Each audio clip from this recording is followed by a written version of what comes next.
Hello everyone. तो आज हम देखेंगे क्लास 12 की फिजिक्स में इंपॉर्टेंट डेरिवेशन की सीरीज में सेकंड लेक्चर्स है कैपेसिटेंस एंड पोटेंशियल डिफरेंस का। इसमें क्या है, इसमें सेकंड लेक्चर्स में हम क्या देखेंगे, इसमें एक पैरेलल प्लेट कैपेसिटर है। इसमें क्या करेंगे, बीच में एक डाइलेक्ट्रिक कांस्टेंट स्ट्रिप रखेंगे, उसके बाद हमें क्या निकालना है, इसका कैपेसिटेंस निकालना है। इससे पहले वाले डेरिवेशन में पैरेलल प्लेट कैपेसिटर की डेरिवेशन कर चुके थे, जब इसमें बीच में ये डाइलेक्ट्रिक कांस्टेंट वाली स्ट्रिप नहीं थी। अब इसमें हमें क्या देखना, जब स्ट्रिप होगी तो इसका सॉल्यूशन कैसे करा जाएगा। तो बोर्ड्स में क्वेश्चन काफी बार पूछा जाता है और ये इंपॉर्टेंट भी है। इससे पहले वाली जो डेरिवेशन कराई थी इससे पहले लेक्चर्स में, वो भी इंपॉर्टेंट है। तो इस डेरिवेशन को आज समझेंगे और एक आध और डेरिवेशन इस लेक्चर्स में आज हम लोग देखेंगे।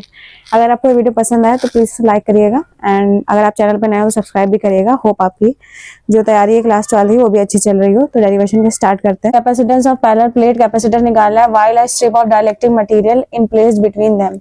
जब डाइलेक्ट्रिक मटेरियल की एक स्ट्रिप इसके बीच में रखी हो, प्लेट्स के बीच में, तब हमें क्या निकालना है, इसका कैपेसिटेंस निकालना है। तो हम जानते हैं सबसे पहले हम क्या निकालते हैं। इससे पहले लेक्चर्स में हम लोगों ने पहले इलेक्ट्रिक फील्ड डेंसिटी निकालते थे, देन पोटेंशियल निकालते हैं, उसके बाद क्या निकालते हैं, कैपेसिटेंस निकालते थे। तो सबसे पहले इलेक्ट्रिक फील्ड निकालना पड़ेगा हमें, लेकिन यहाँ पे इलेक्ट्रिक फील्ड दो होगी। एक इलेक्ट्रिक फील्ड ड्यू टू इस स्ट्रिप, उसे हम लोग क्या अलर्ट करेंगे, ई। जो स्ट्रिप के कारण इलेक्ट्रिक फील्ड होगी उसे हमें क्या अलर्ट करेंगे, ई।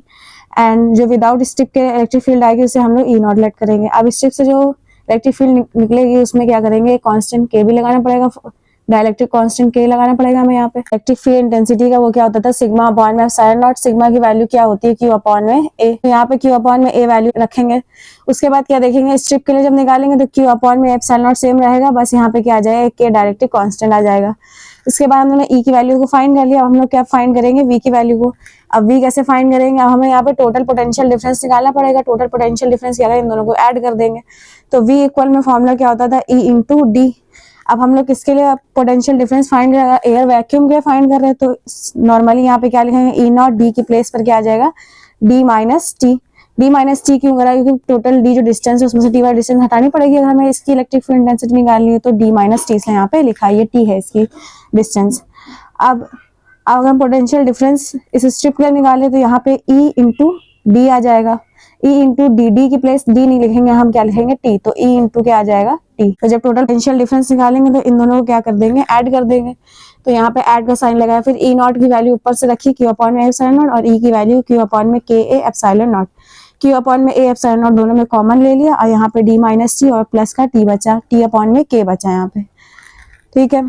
फिर उसके बाद हमने वी भी फाइंड कर लिया। अब देन सी की वैल्यू, सी इक्वल में क्या होता था, क्यू अपॉन में वी। क्यू को तो हम यहाँ पे ऐसे ही रहने देंगे। उसके बाद क्या करेंगे, वी की वैल्यू को यहाँ से पुटअप करेंगे।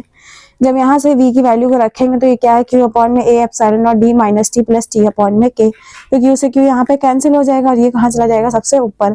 तो एप्सिलॉन नॉट ए अपॉन में D minus T plus T upon में क्यू। ये क्या हो जाएगा, फाइनल डेरिवेशन मेरा।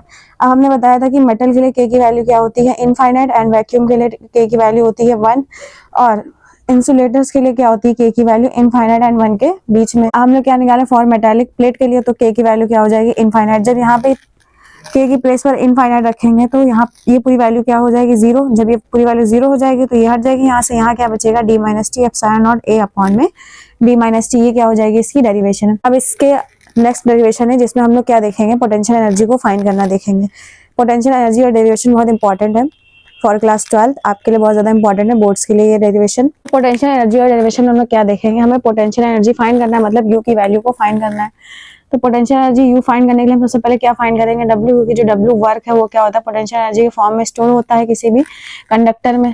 तो सबसे पहले हमें यहाँ पे डब्ल्यू फाइंड करना पड़ा। डब्ल्यू फाइंड करने के लिए हम क्या देखेंगे, हम लोगों ने फॉर्मूला पढ़ा था वी इक्वल में डब्ल्यू अपॉन में क्यू। तो यहाँ से हम लोग डब्ल्यू फाइंड करेंगे तो डब्ल्यू इक्वल में क्या आ जाएगा, वी इंटू में ये फॉर्मूला है यहाँ पे। अब एक और फॉर्मूला मैंने पढ़ा था, वी इक्वल में क्यू अपॉन में सी, या सी इक्वल में क्यू अपॉन में वी, जैसे भी आप इसे पढ़े।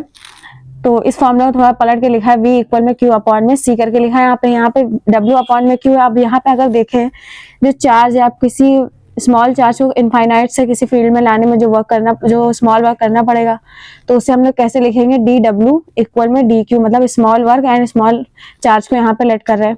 फिर उसके बाद v की प्लेस पर क्या रख देंगे, यहाँ पे q अपॉन में c।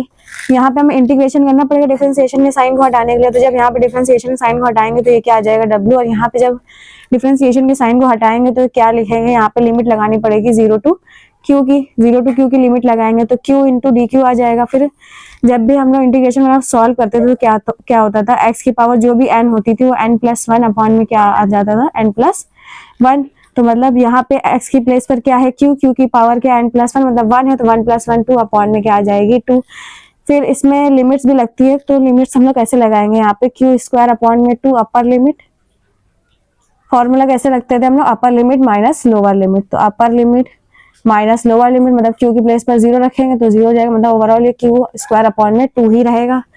तो q² अपॉन में 2 यहाँ पे लिखेंगे 1 अपॉन में c इंटू q² अपॉन में 2 आ जाएगा।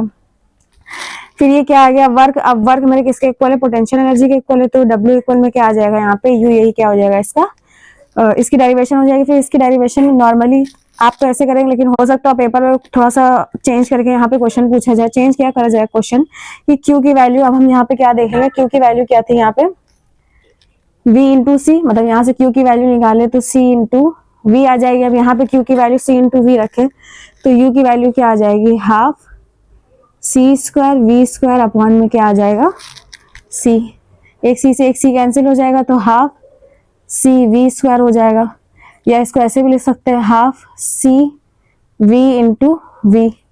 तो हाफ cv की वैल्यू कितनी है q, तो q इंटू v। तो एग्जाम में कई तरह से इसकी डेरिवेशन में पूछा जा सकता है। हो सकता हो कि आपसे डायरेक्ट ही पोटेंशियल एनर्जी फाइंड करने को कह दे, या आपको ये वाला फॉर्मूला लिख के दे या ये वाला फॉर्मूला लिख के दे दे एग्जाम में, और आपसे इसकी सॉल्यूशन पूछे, इसकी डेरिवेशन पूछे। होप आपको दोनों डेरिवेशन समझ में आ गई होगी। अगर आपको इनमें कुछ डाउट है या कुछ अनदर डाउट पूछना है तो आप कमेंट सेक्शन में पूछ सकते हैं। If you like then please subscribe and thank you for watching.